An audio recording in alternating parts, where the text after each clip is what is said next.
Prevention is better than the cure. You hear this in relation to medicine, but it's so very true in relation to law.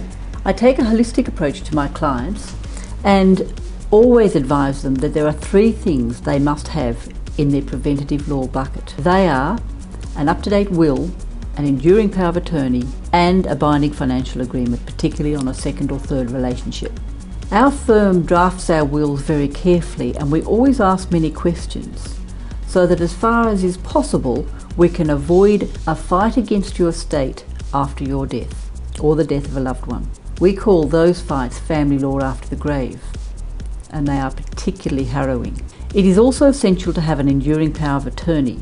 This is a vital document that ceases upon your death and enables somebody to care for you if you are unable to do so yourself. Binding financial agreements, or prenups as they're called in America, but not here, are, we believe, great documents to have.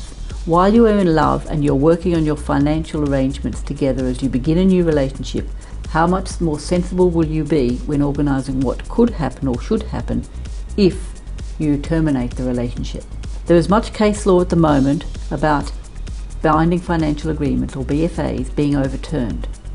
They do take a lot of careful drafting and are not a cheap exercise.